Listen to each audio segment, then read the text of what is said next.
Pessoal, ainda sobre esse artigo 14, parágrafo 5º, atenção com essa situação. Imaginem que o prefeito reeleito como prefeito em um município A, sabendo que não pode concorrer a um terceiro mandato como prefeito do município A, decide migrar para o município B, que fica a poucos quilômetros do município A. E lá ele se elege prefeito, se reelege prefeito nesse município B, e aí vai para o município C, também pertinho. E né, continua a mesma história.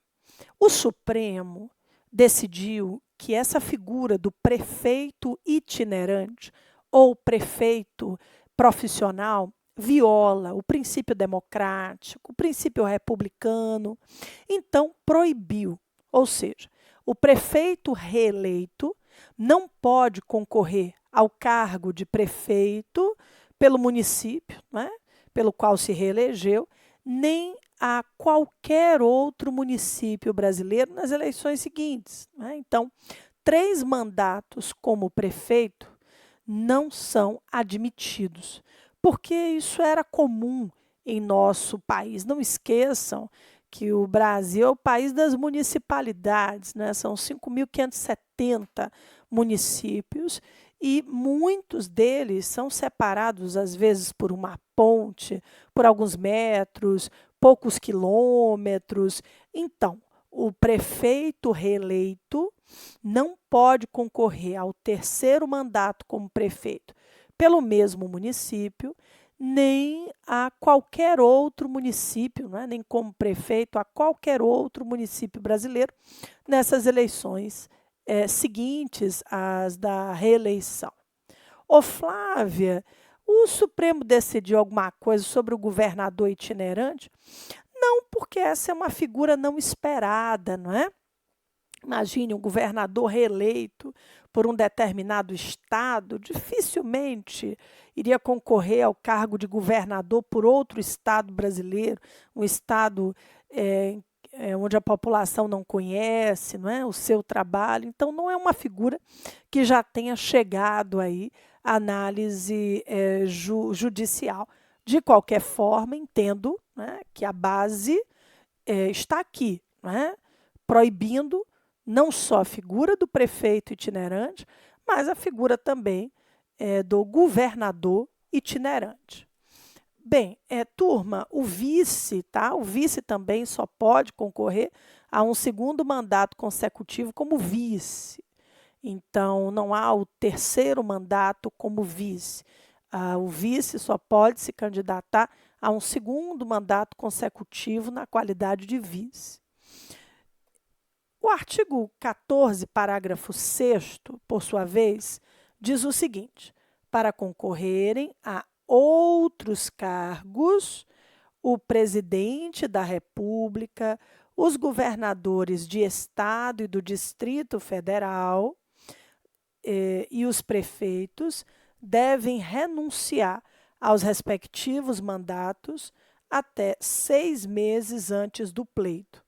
Aqui nós estamos diante da figura da desincompatibilização, ou seja, o titular de cargo do executivo, para que possa concorrer a outro cargo eletivo, aí não interessa se do executivo ou do legislativo, precisa renunciar até 6 meses antes do pleito eleitoral.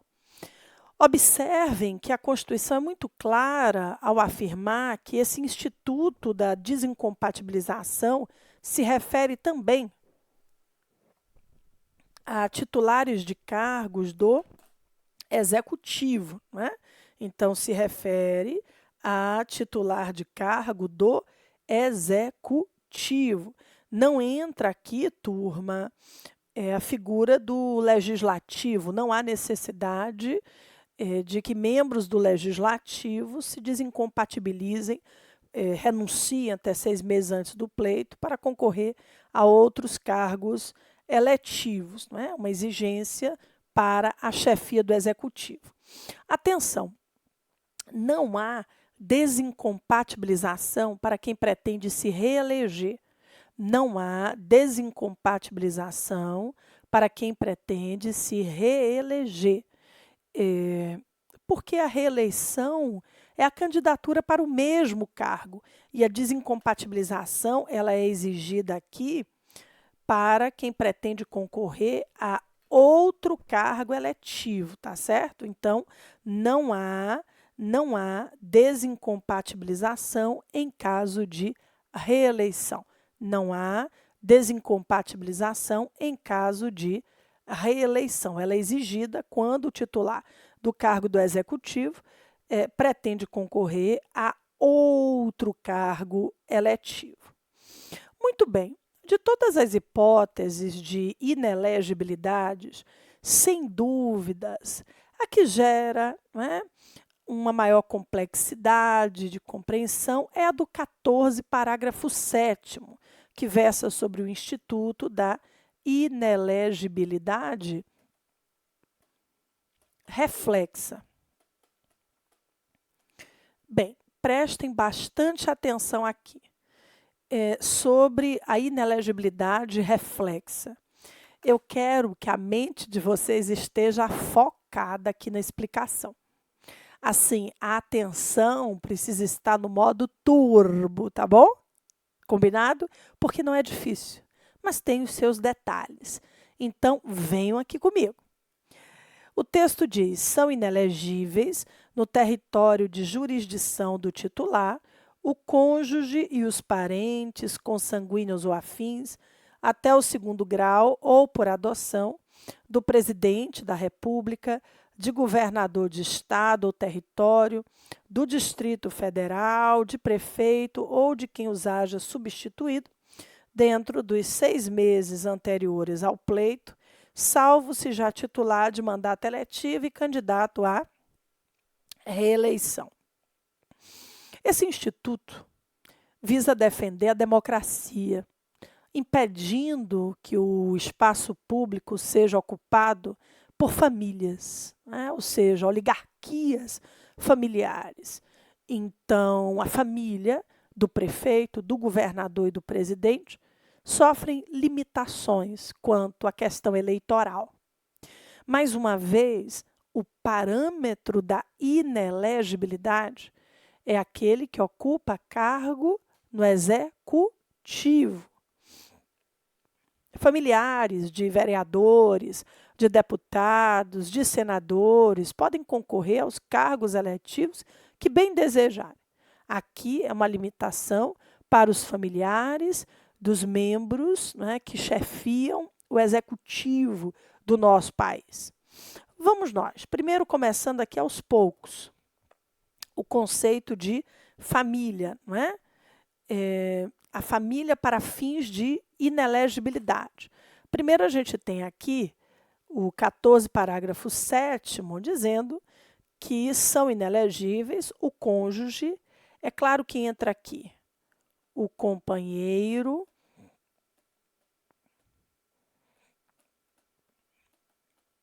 ou companheira, né? Então, entra aqui o companheiro ou companheira, do mesmo sexo ou não, porque a gente tem já há bastante tempo o reconhecimento como família, né? Homoafetiva, a família homoafetiva ela é protegida, não é, pela Constituição. E aí nós temos os parentes consanguíneos ou afins até o 2º grau ou por adoção. Então, vamos nós. O que é que eu trouxe aqui para vocês? Aqui está o titular de cargo do executivo, né? Para cima temos os ascendentes, né? Então em linha reta, o parentesco consanguíneo em linha reta para cima, e para baixo os descendentes, que é o parentesco consanguíneo em linha reta para baixo. Então, quem são atingidos, né, nessa linha consanguínea pela inelegibilidade? Então, os pais do titular de cargo do executivo, os avós, seus filhos, seus netos, né?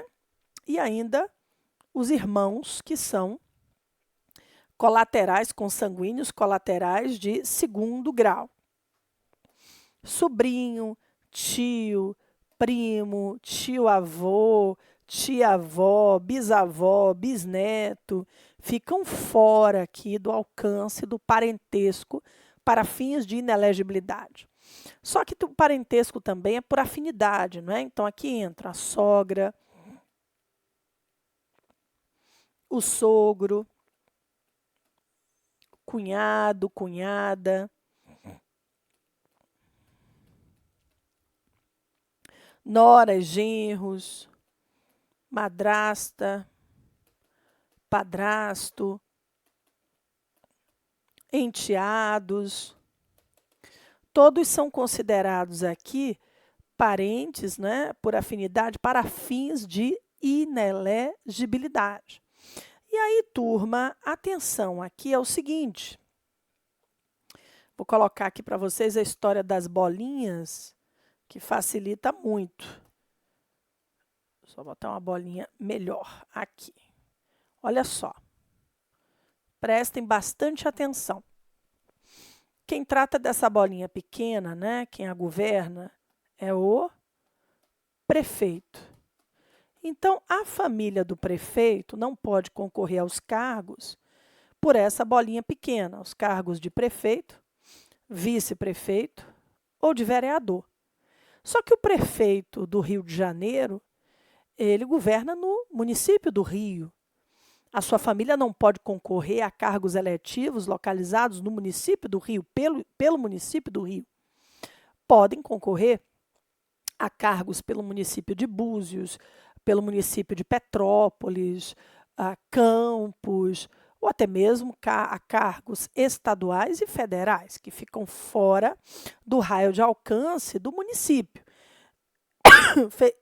Desculpem. Fez sentido? Muito bem. Aí aumentamos a bolinha.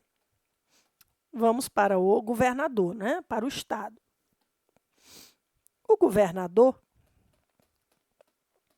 exerce o seu poder no estado e em todos os municípios, né? Localizados dentro desse estado. Então, vamos lá. A família do governador não pode concorrer aos cargos de prefeito, vice-prefeito e vereador nos municípios localizados dentro do estado. Então, no Rio de Janeiro, a família do governador não pode concorrer a cargo eletivo pelos 92 municípios fluminenses. A família do governador do estado da Bahia não pode concorrer a cargos eletivos pelos 417 municípios baianos e daí por diante. Mas a família do governador também não pode concorrer aos cargos estaduais, de governador, vice-governador, deputado estadual, e aí aos cargos também federais oriundos do estado, ao cargo de deputado federal e de senador. É claro que estamos aqui nos referindo aos cargos de governador e vice-governador e deputado estadual pelo mesmo estado, não é?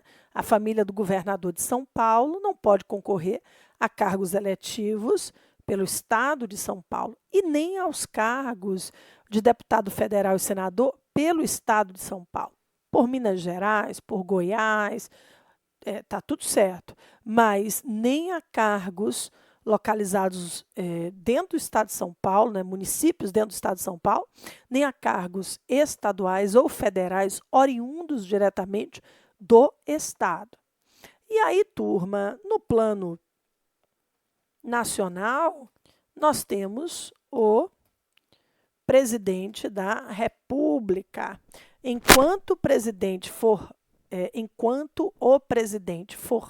presidente, a sua família não pode concorrer a cargo eletivo algum em nosso país. A cargos municipais, nem a estaduais, nem a federais. Ô Flávia, mas a família do atual presidente da República, em 2018, não se candidatou junto com ele? Sim, mas aí não tem nenhum impedimento constitucional. à época ele não era presidente, ele não exercia cargo eletivo no executivo, era um parlamentar. Então, em 2018, o fato de Jair Bolsonaro ter concorrido à presidência da República, junto com dois filhos, não é? Um ao cargo de senador e o outro ao cargo de deputado federal, isso não gerou nenhum tipo de violação à Constituição. Originariamente, todos os membros de uma mesma família podem concorrer aos mais distintos cargos eletivos, não é? Desde que juntos. Ô Flávia, mas em 2022 todos poderão se reeleger também? Sim. O artigo 14, parágrafo 7º, parte final, soluciona isso, dizendo que o Instituto da Inelegibilidade Reflexa não se aplica àquele que já é titular de mandato eletivo e candidato à reeleição. Inclusive, o presidente tem um filho que já era vereador antes dele ser presidente. Nas eleições municipais de 2020, o filho concorreu à reeleição ao cargo de vereador pelo município do Rio de Janeiro. Algum impedimento jurídico?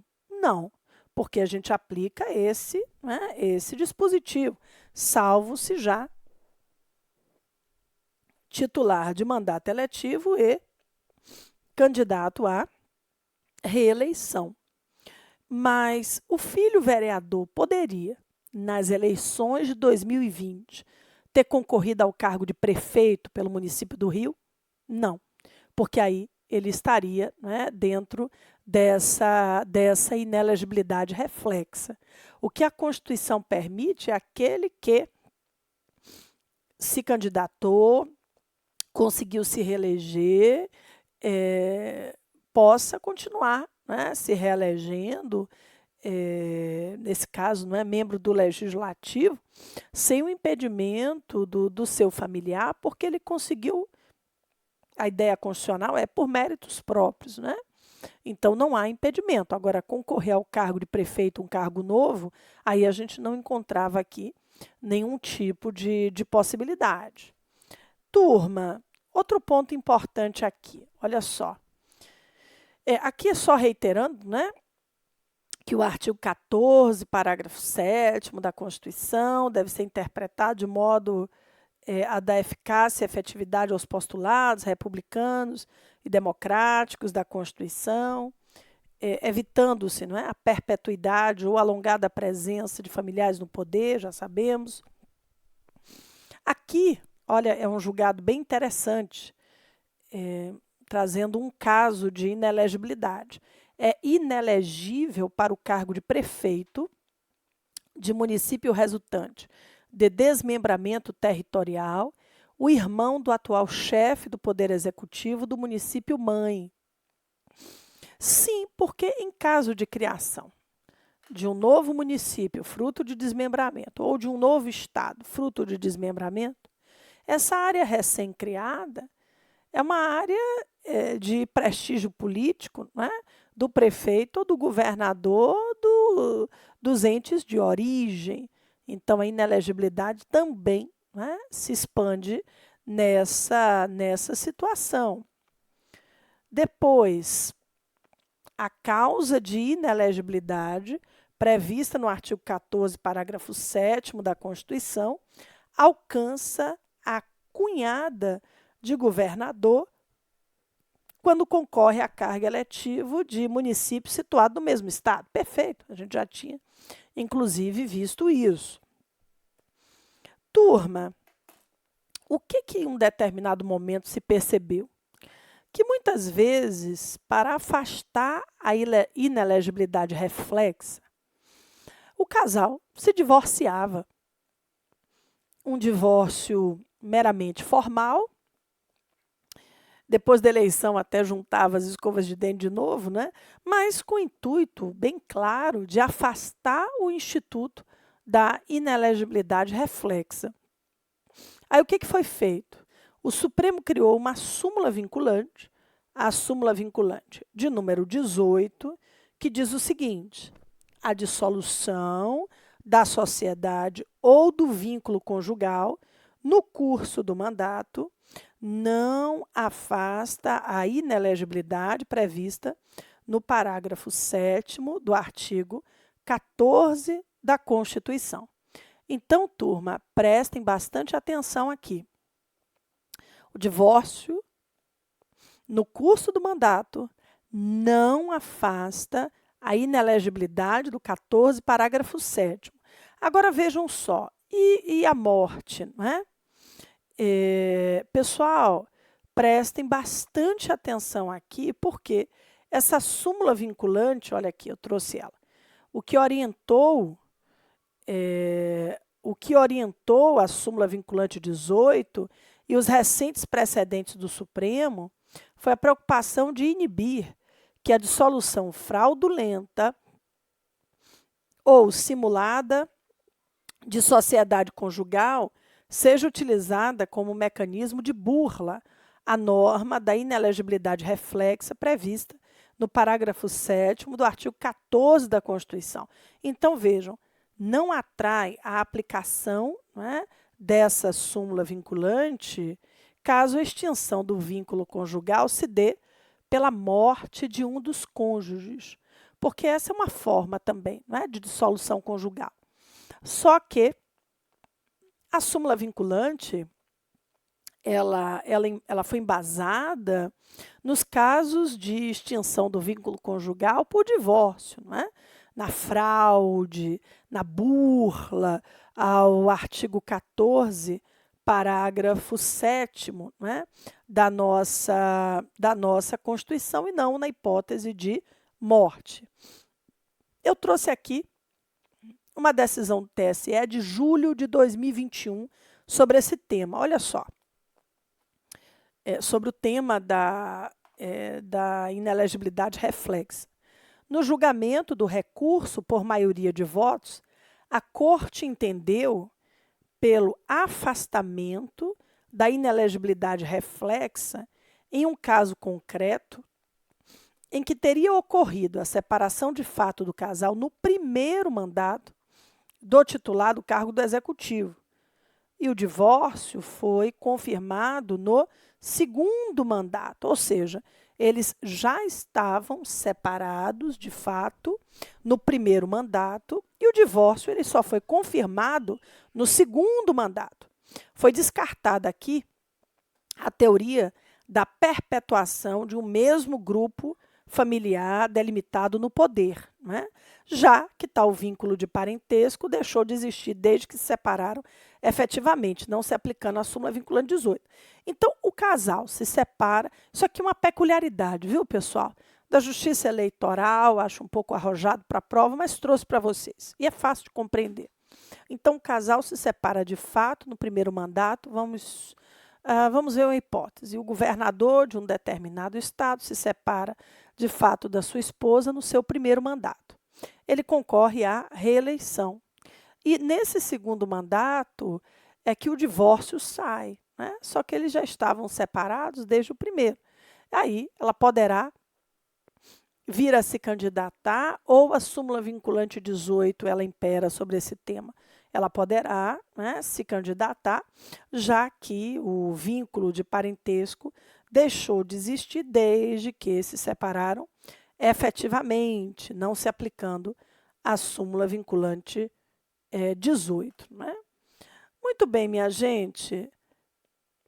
Outro ponto aqui, só para a gente fechar. E a questão da renúncia? A renúncia para fins de afastar a inelegibilidade reflexa. Vejam bem, a renúncia é o desfazimento, gera o desfazimento, não é, do vínculo do titular do cargo com o cargo.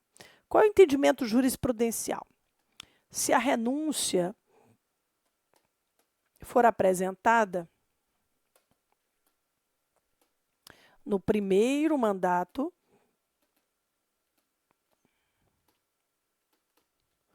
do titular de cargo do executivo,